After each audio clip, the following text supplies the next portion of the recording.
Souvent en métropole, quand on dit aux producteurs avant de régler votre outil, prenez la bêche pour regarder ce qui se passe dans le sol, on a souvent la réponse, on n'a jamais le temps.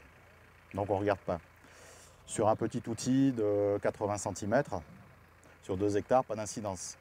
Quand on est sur des producteurs avec 1000 hectares, un travail entre 20 cm de profondeur ou 35, c'est 50% de consommation de fuel. Ça paye la bêche.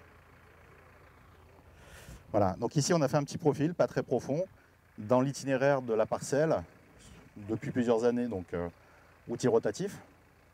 Et puis il y a eu un passage il y a quelques jours d'outils à dents droits, donc en sous-solage, et puis quelques outils canadiens en surface pour entretenir.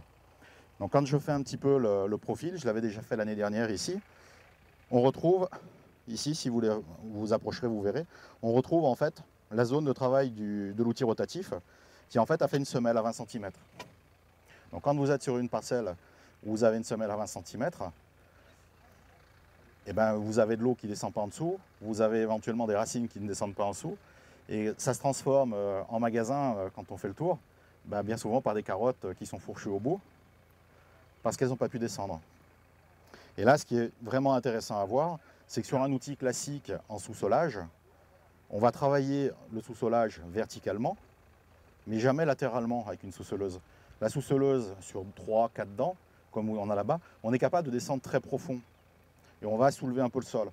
Mais on va toujours travailler verticalement, jamais horizontalement. Donc là, vous voyez, ils ont croisé, ils ont fait plusieurs passages, et on voit des passages dedans. Puis on voit un petit peu des passages dedans aussi du Canadien qui est passé à 20 cm. On les retrouve là. Mais au milieu, du coup, j'ai toujours mes buts, j'ai toujours ma semelle.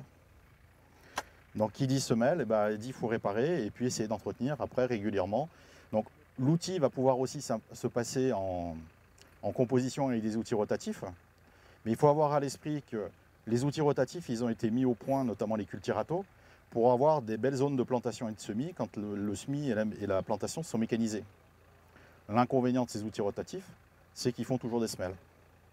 Donc de plus en plus en métropole, même chez des très gros maraîchers qui ont 700 hectares de légumes, moi je prends souvent l'exemple aujourd'hui de Bonduel qui est un de nos gros clients, on travaille au Cultirato parce qu'il faut que la planteuse à salade ait un billard pour planter. Mais on a la semelle et dessous, ben, on a de l'eau qui reste et on a des maladies sur salade, on a des maladies sur radis, donc il faut casser la semelle.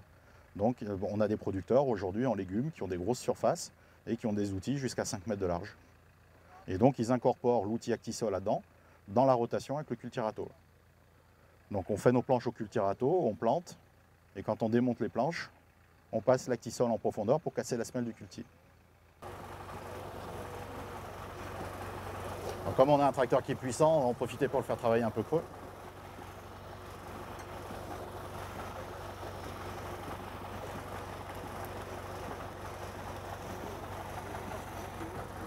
Pose l'outil au sol.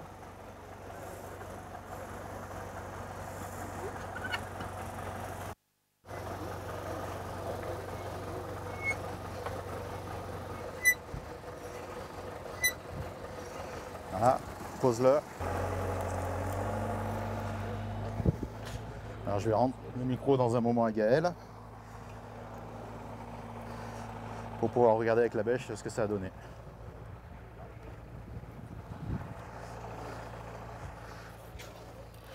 Voilà.